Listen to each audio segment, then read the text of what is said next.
She was altruistic and totally ambitious to attract the attention of the world. She was a genius. Nobody before her had the audacity to try to do a global reinterpretation of spirituality the way that she did. At a time when women, like children, were expected to be seen and not heard, it was said that she left her husband to become a trick rider in the circus. Traveling alone, she entered forbidden Tibet. She was a spiritual genius and the mother of the New Age. On the other hand, there are those who say she was a fraud, whose one real talent was that she knew how to tell a good tale. Magnetic personality. She was a good storyteller. A fascinating conversationalist who attracted people everywhere she went. Given her lifelong concern with things mystical, metaphysical, and spiritual, it's perhaps surprising to discover that she had an effect on the world we know in ways we could hardly imagine. Nobody else could give what she gave to the world. Helena Petrovna Blavatsky, Madame Blavatsky, H.P.B, whatever you call her, she was a larger-than-life woman, a true spiritual traveler. Few would contest her right to be called the mother of the New Age. Before H.P.B, every right-thinking European knew that the religions of the East were superstitions followed by gullible members of lesser races. Blavatsky would make it commonplace to see Eastern religions, Hinduism and Buddhism, as important sacred teachings that some might consider superior to those of the Christian West. East and West live much closer today than H.P.B's contemporaries could have ever dreamed. It's not just that you can eat a hamburger in Singapore or dim sum in Toronto. The roads built by exploitation, colonization, and commerce became the highways of intercultural exchange.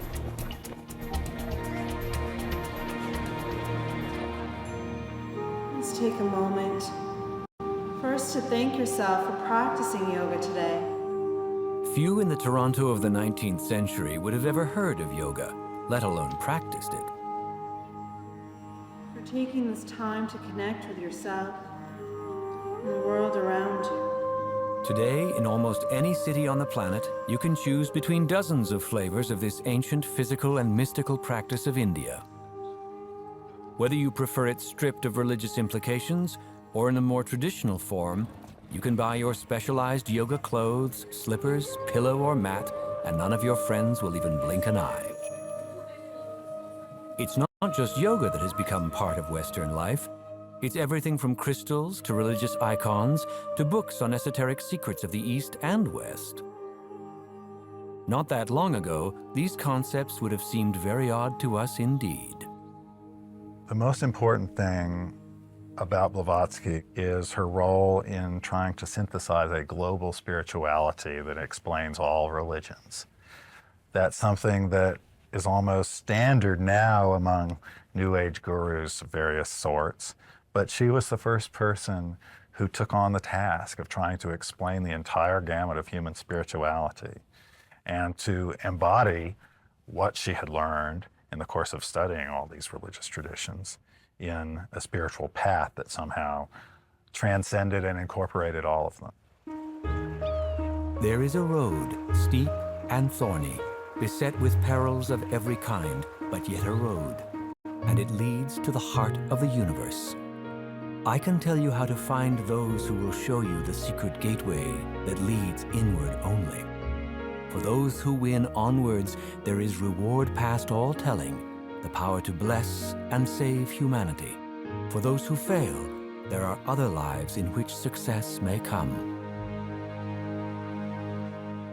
This woman who was ahead of her time, who had an impact on our world in far-reaching ways, began life as Helena Petrovna von Hahn. She was born in what is today the Ukraine in 1831. She came from a fairly prominent family. Her father was a military officer who was frequently away from home and sometimes took the family with him to far-flung spots in the expanding Russian Empire. Her mother was one of Russia's most respected writers, and because she wrote about women and what a miserable lives they had, she was known as the Russian George Sand. She showed some tendency towards what we would call psychic phenomena, and was a rather impetuous child, very independent-minded. She was, beginning in childhood, but more in adolescence, also exposed to Russian occultism in the form of Freemasonry and Rosicrucianism, because her great-grandfather had a vast library that in her later recollections she said she had devoured every book in. It could be that this is where she got much of her knowledge that she was famous for in later life. So Blavatsky had a taste for the exotic from very early childhood because of the cosmopolitan circumstances of her family. As a child, Helena displayed unusual behavior.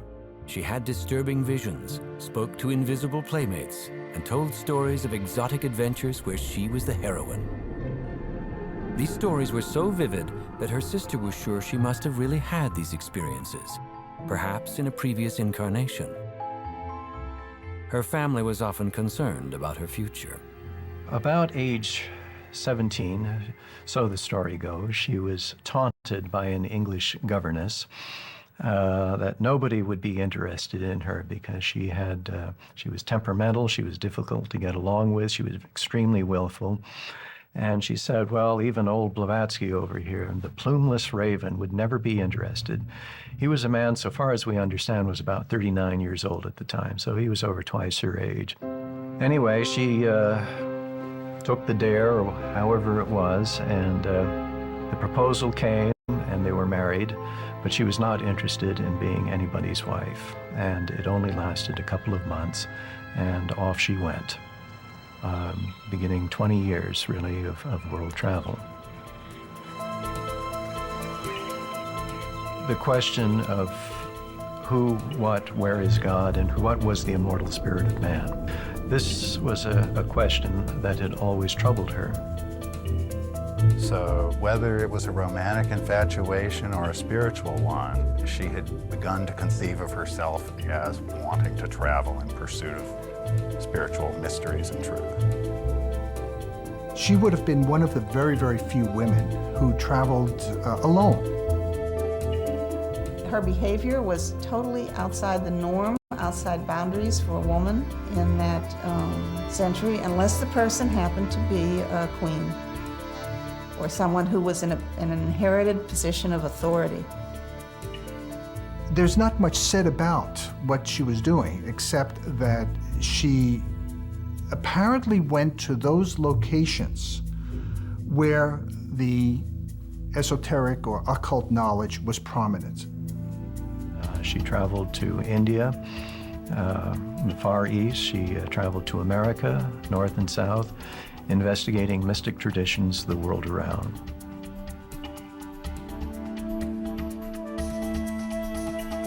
Deeply interested in the beliefs and cultures of the world, H.P.B's journeys were extensive. In trying to piece together the events of her life, more often than not we encounter conflicting stories. Her own accounts are sometimes vastly different than those of others. One of the stories she told about herself was that she had been a soldier. And she had been a soldier in the army of Giuseppe Garibaldi, who was fighting in those years trying to unify Italy. In this Battle of Mentana, which was 1867, Garibaldi lost. Now, Madame Blavatsky said that she had been severely wounded in the battle, and she had been left for dead on the battlefield. She loved to tell this story, and it was very dramatic, and sometimes she'd even show scars and everything. Her next phase was wandering mostly in Eastern Europe in the company of a man named Agárdi Mitrović, who was a Hungarian opera singer and also a political radical who involved her in the struggle against the Catholic domination of Italy. He got a job with a touring company or a job in Cairo, probably with the Cairo Opera House. They got on a ship. There were 400 passengers on it, and it had a cargo in part of gunpowder. And the ship blew up off the coast of Greece. Agardie went down with the ship. Most of the people went down with the ship. Blavatsky survived. So there she was at the age of about 40. She didn't have any support again. She went on to Cairo, and she tried to establish a life for herself there, and how she supported herself was giving seances. She connected with the community there that were into paranormal phenomena. She tried to be a medium.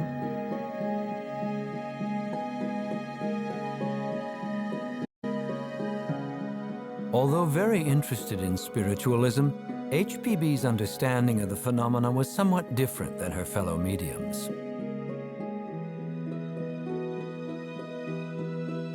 But she did explore this world and produced many manifestations.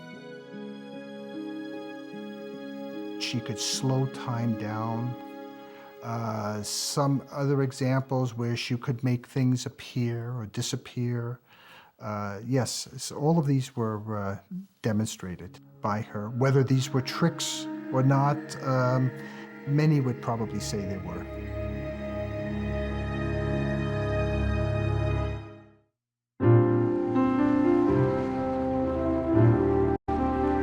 In 1873, Madame Blavatsky continued her spiritual journey and set sail for the United States.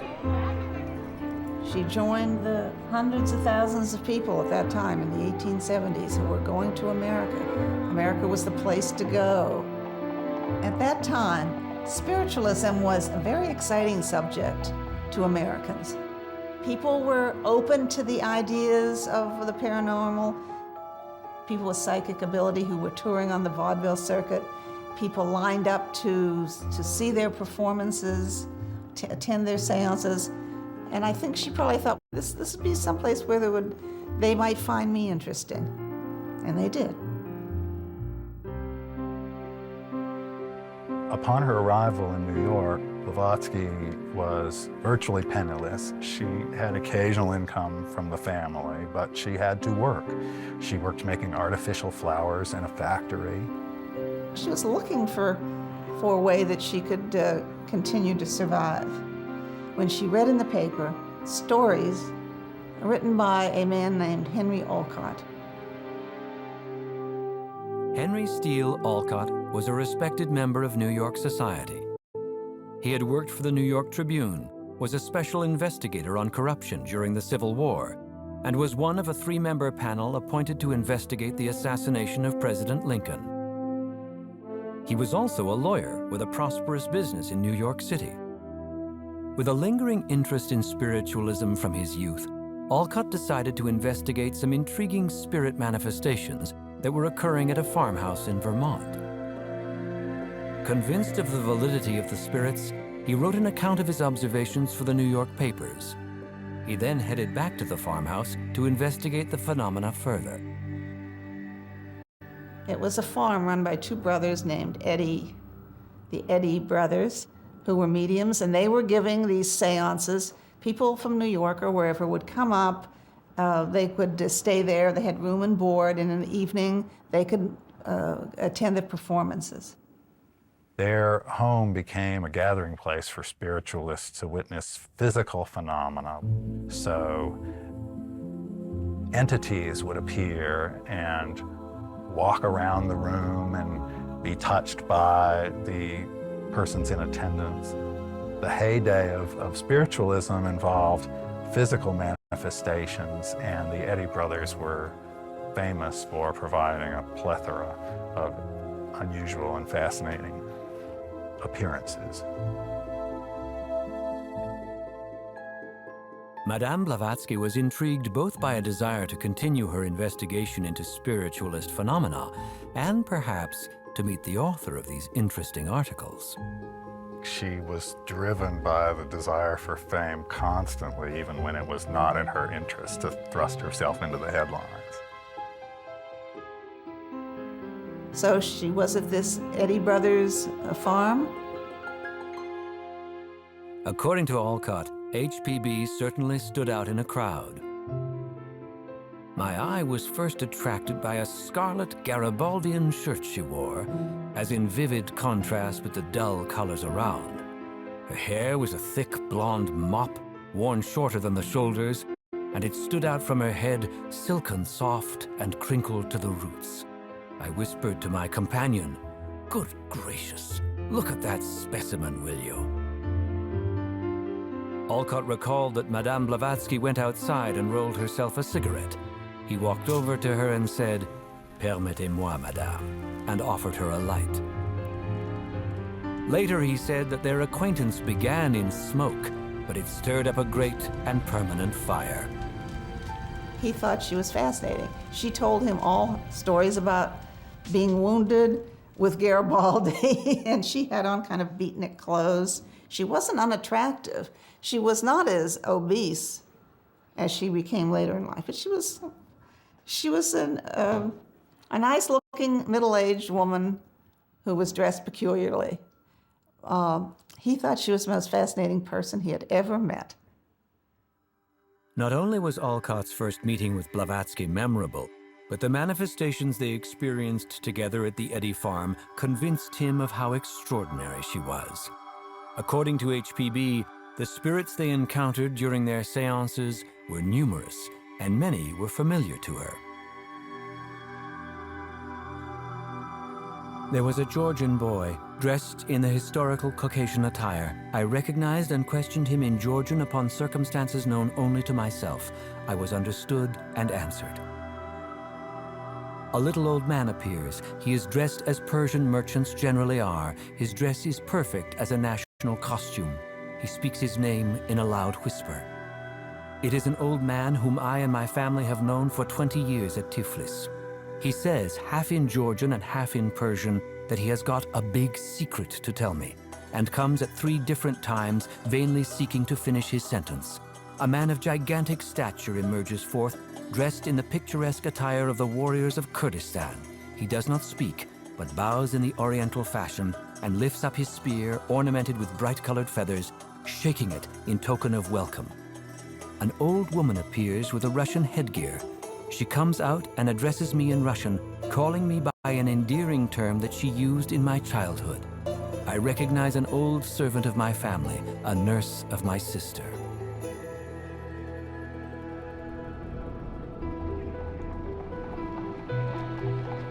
Their friendship solidified, and the two returned to New York.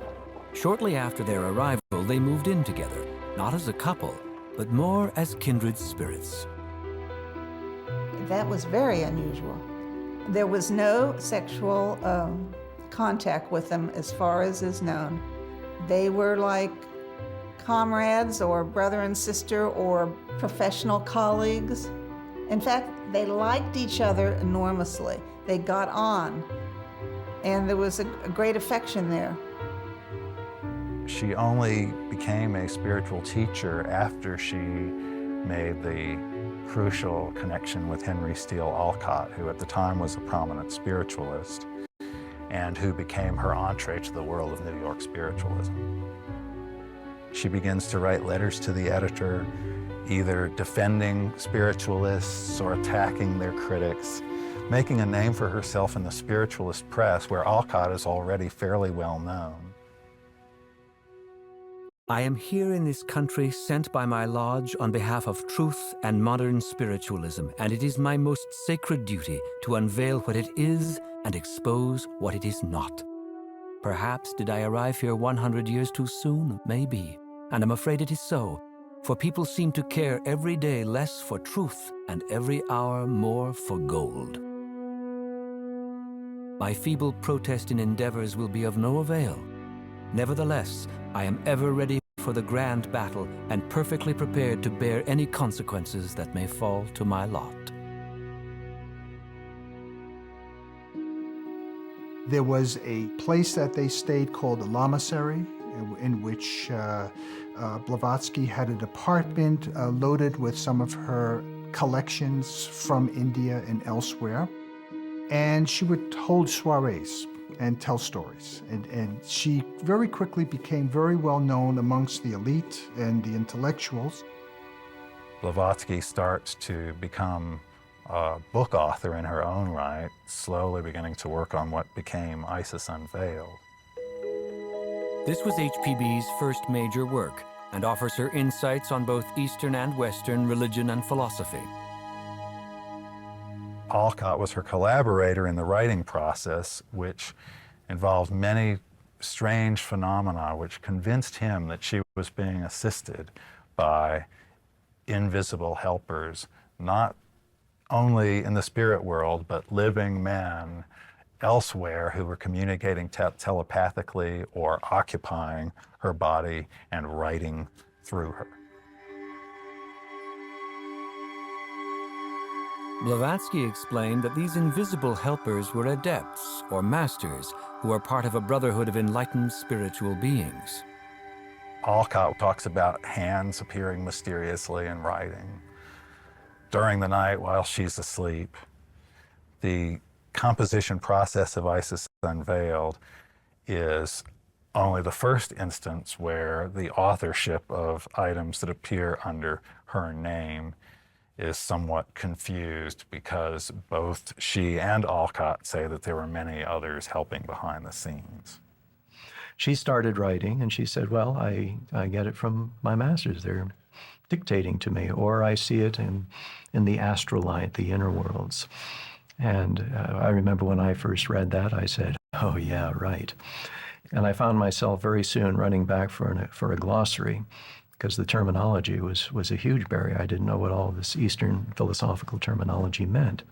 And yet here was a person who was touching every conceivable subject of importance in areas of religion and philosophy and science, written with knowledge. And I said, how can a person know so much about so many things and handle it with skill in this way? I just didn't know. H.P.B. communicated mainly with two masters, Moria and Kuthumi. These people lived in Tibet, but they weren't Tibetans. They were Indians.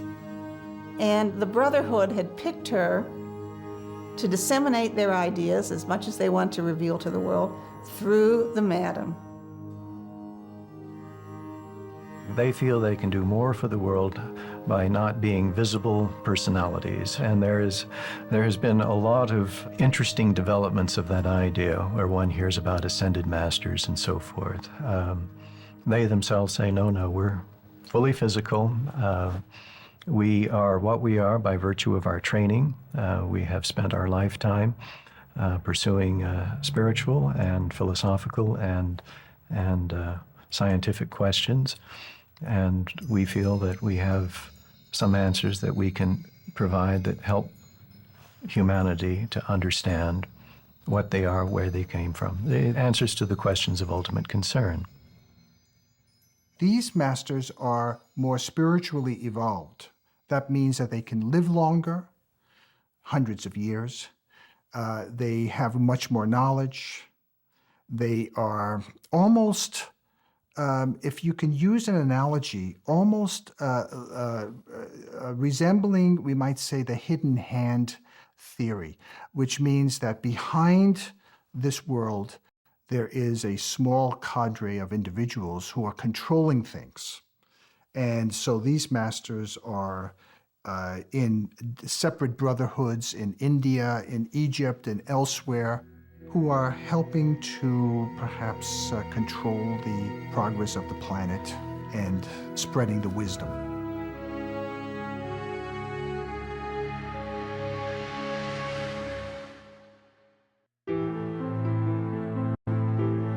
While living in New York, many guests visited the lamasery and were entertained and intrigued by H.P.B's stories.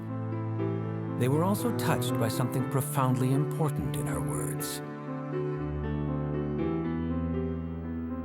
The two of them had many discussions, and they also had many visitors to their apartment, people who were also interested in the occult, who found everything that Madame had to say very interesting. And at some point, Alcott said to this little group, wouldn't it be useful to form a club or a society to study the occult phenomenon further? And Madame Blavatsky said, yes, that's a very good idea. The Theosophical Society was formed in 1875 and still exists today with branches all over the world. And the original objective of the society was very simple, one sentence long: to collect and diffuse a knowledge of the laws of the universe. Period. Once a student abandons the old trodden highway of routine and enters upon the solitary path of independent thought, Godward, he is a theosophist, an original thinker, a seeker after the eternal truth with an inspiration of his own to solve the universal problems. According to H.P.B, Theosophy, or divine wisdom, refers to the ultimate truth of the supreme, the cosmos, and humanity. It is a truth that has existed from the dawn of time. Theosophy is some way a connection between the world and the divine. And what is in the world reflects the divine and is the divine. So the idea is a unified teaching in which everything literally is God. There has been some question about how the masters communicated with H.P.B from their home in Tibet. Along with Alcott, many of Blavatsky's followers claim to see these masters as well. Some explain this as examples of astral projection. There is quite a bit mentioned about out-of-body experiences or astral projection. So it could very well be that this was the true purpose of the society. How do you, in fact, go beyond your ordinary imperfect self and become perfected, to become an adept, for instance? And it seems to me that if you put this together with the notion of the masters, it could very well be that the masters were perceived to be human beings who projected themselves out of the body. And that was the reason why they can go literally anywhere in the world to communicate with individuals. That is the reason why masters were not looked upon with skepticism, that they did have this ability and that they themselves, Theosophists, expected to have this same ability. Perhaps this helps to explain some of the unusual phenomena that H.P.B was said to perform. Alcott describes her in some cases as performing phenomena that are hard to explain now, but perhaps only either genuineness or hypnosis explains her being able to physically transform her appearance into that of a man with black hair and then change back into herself. Alcott describes things like this that are just impossible to interpret, but remain fascinating as to what was really going on. Isis Unveiled was published in 1877, and the first edition sold out within 10 days. Not surprisingly, the reviews were mixed. The New York Herald called it one of the most remarkable productions of the century, while the Sun called it discarded rubbish. Reviews aside, H.P.B was undoubtedly pleased her message was reaching a wider audience.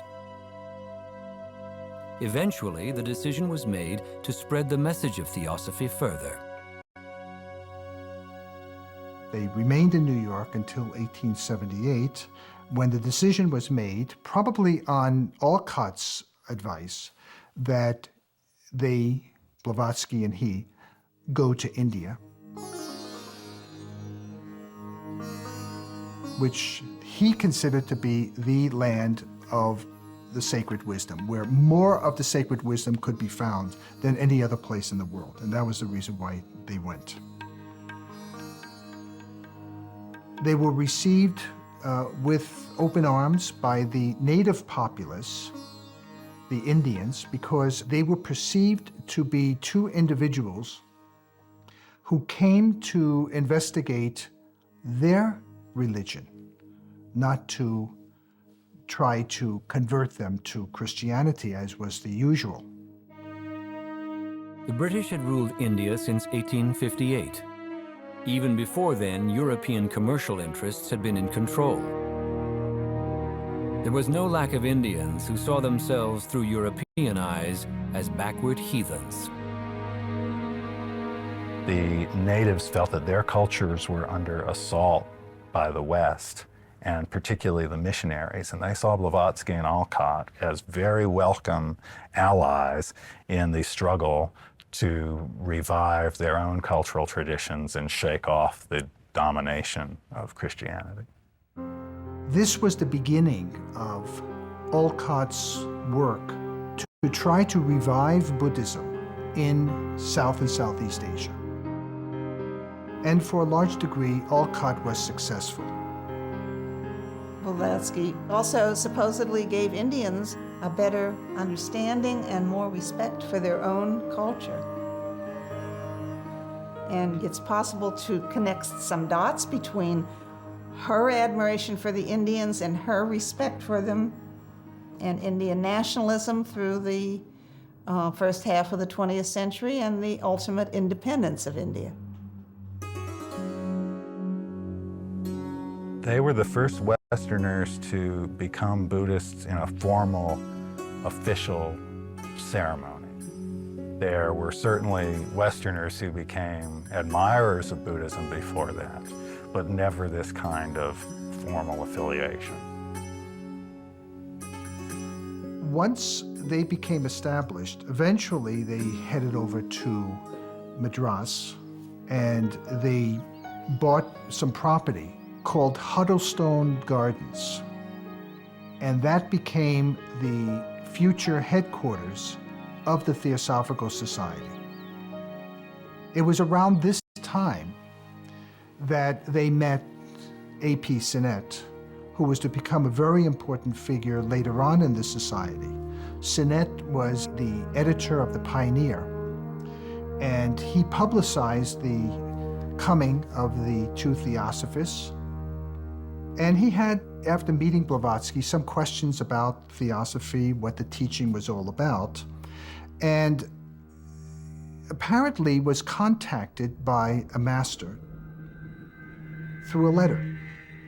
And out of this came a correspondence that lasted from about 1880 to 1886. The number of letters, it was about 145 that were exchanged. All of these letters were written either by Kuthumi or Maurya. Sinnett was not the only one who received letters from the masters. There were those who believed wholeheartedly in their authenticity. Others had their doubts. She did miracles like crazy. The letters from Kuthumi giving instructions to her or just giving information were flying like crazy. They landed on people's heads. They landed next to them on a table. The letters sometimes came through the mail. Whoever she wished to influence or wished to convince that she was who she said she was came through these letters, which I referred to, not really facetiously, but as the astral post office. People were, a lot of these people, like Alfred Sinnett, were people who were almost like Alcott. They wanted very badly to believe in what she said. They also didn't want to be made to seem like fools. So their job was to keep their own beliefs, to support her, to prop her up, and to try to convince everyone that, yes, she was right. Yes, there were this brotherhood, because the idea of the brotherhood was very intriguing. And in a way, it still is. I mean, the idea of a group that's looking out for the best interests of the world, that reincarnate when the world needs them, someone who's keeping track of things. It's not just all chaos. Now, the big question is, were these letters genuine? Were they actually written by masters from Tibet or India? Or were they frauds?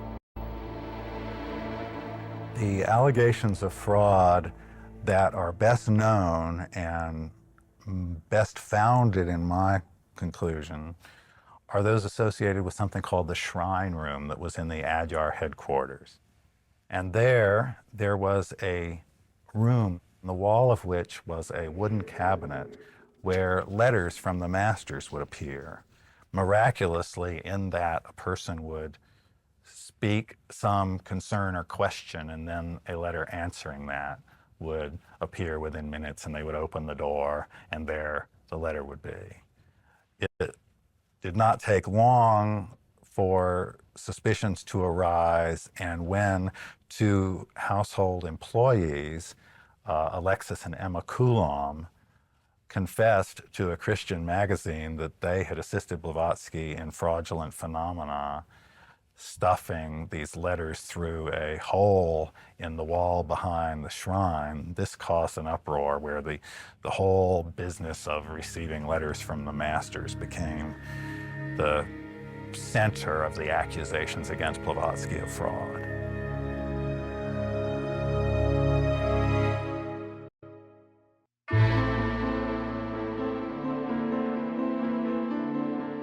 When Madame Blavatsky was accused of fraud, her supporters responded immediately. They blamed the Coulombs for making the story up in retaliation for being fired. All of this occurred while Madame Blavatsky was out of the country. Whether true or not, these allegations set in motion potentially catastrophic events. She attracted the attention of a scientific group, the Society for Psychical Research. This was a British group who was the closest thing there was at the time to a scientific organization that was interested in the paranormal. They were a very respectable group. They decided to investigate the Theosophical Society. They sent an investigator to India. His name was Hodgson, and he snooped around for months. He talked to everyone he could find. He made what he felt to be very careful investigations, and he issued a report. This was Richard Hodgson's first major investigation of this kind, and many theosophists were concerned about his lack of experience. After months of what he felt was careful investigation, he concluded that there was no secret brotherhood of masters, and all the correspondence from the Mahatmas was fraudulent. The Hodgson report forever condemned Blavatsky in terms of general public perception by words that have been repeated many times ever since that one. One of the most ingenious and accomplished imposters in history. Blavatsky and Alcott both blamed each other for the sensationalism that led to the investigation and then the negative report. So while he was telling her that her sensationalism had 3/4 ruined the TS and another dose would kill it deader than a doornail, she was saying if Alcott had not made such a cult of the masters, inflaming people's imagination with tall tales about them, that the Indian followers and then the Westerners would never have become so crazed with worship of the masters that everything would have collapsed in this embarrassing humiliation. That is what she was saying, and her quote is, when you speak of the imaginary Mahatmas, you are right. But she's not taking responsibility herself at this point. She's saying, yes, the masters have been blown out of all proportion, and the Theosophist faith is now built on a house of sand, but it's Alcott's fault because he fanned the flames of this sensationalism, conveniently forgetting who caused Alcott to become such an enthusiast of the masters in the first place. The big turning point in the relationship of Alcott and Blavatsky, if it can be pinpointed to a single event, was Richard Hodgson showing Alcott a letter in which H.P.B. ridiculed him and said that he was completely under her sway. She treated his belief in her as an object of contempt. And he said after reading that he was completely distraught and contemplated suicide. Alcott begins to question what he's experienced and to say that sometimes she was deliberately misleading, sometimes the phenomena were not genuine. He, however, never goes so far as to conclude that everything he's experienced was trickery. At the time, the Hodgson Report was a scandal for the Theosophical Society. 100 years later, the Society of Psychical Research formally acknowledged that the original report was badly flawed, and that there were still many unanswered questions concerning the life and work of Madame Blavatsky. But the damage was done. In 1885, with a heavy heart, H.P.B. left India for good. Alcott remained to carry on the work they had started together. With a few stops along the way, she eventually settled down in London. My heart is broken physically and morally. For the first I do not care. Master shall take care it does not burst so long as I am needed. In the second case, there is no help. I was ready to shed the last drop of life in me, give up every hope for the last shred of, I shall not say happiness, but rest and comfort in this life of torture for the cause I serve and for every true theosophist. She again presided over a lodge in London that was a very hot ticket to be invited to attend. And it was not simply theosophists that came to see her, but anybody who was interested in the subjects that she discussed and in meeting a very controversial and intriguing figure. Then, in the last 2 years of her life, she drew the attention of a well-known British woman named Annie Besant. Annie Besant was a feminist, a union organizer, a writer, a person who was enormously admired in British society. Getting the approval of a woman like Annie Besant brought her enormous number of new converts, much better press than she had ever had before. Madame Blavatsky left the Theosophical Society to Annie Besant. She turned it over to her, and with that, she achieved the ultimate respectability. Her sincerity increased over the course of her career. So she learns from her mistakes. And in the last few years, when she's doing most of her writings, she's a much more careful and responsible person than she was when she was in the throes of propagandizing for Theosophy and the Masters and getting herself in the headlines constantly. During this period of her life, she wrote The Secret Doctrine, the synthesis of science, religion, and philosophy. This is Blavatsky's masterwork on Theosophy, covering cosmic, planetary, and human evolution, as well as science, religion, and mythology. With much of her writing over the years, questions have been raised regarding source material. She was careless and can be blamed for plagiarism in terms of improper citations. But she did try to give citations and was adhering to the standards of the day as best she was able to.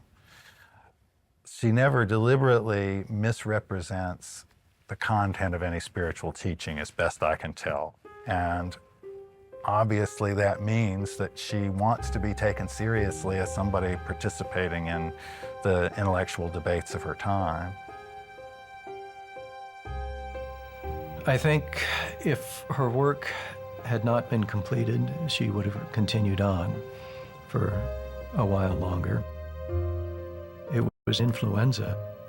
She was sitting in her easy chair with friends around her. They knew she was dying, and off she went. That simple. Age 59. Every big newspaper in the United States had at least one, and sometimes two, articles about her death, and they were always on the front page. Because she, by this time, was a world celebrity. Some people didn't know what she was a celebrity for, but they knew she was famous for being famous. Helena Petrovna Blavatsky, controversial, extraordinary, larger than life, harbinger of the new age. Whether a fraud or a messenger of secret wisdom, she has touched our world and our lives forever. There are some who would just flatly reject the idea that there was any kind of trickery or dishonesty others who would become angry that the subject was raised, but still admit that yes, there was, but it is outweighed by all the positive things that she did. And then others for whom they have no difficulty acknowledging that and saying, yes, there's definitely a lot to question here, but to be a Theosophist does not mean to be a follower of Blavatsky or anyone else. It means to be a seeker of divine wisdom, and that does not require belief in any claims about anything.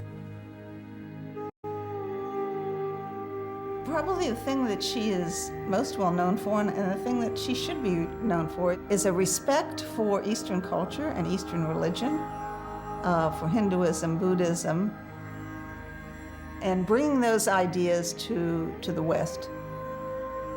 The very fact that she did compare one religion with another was, in fact, I think, the beginnings of the comparative study of religion that we follow today.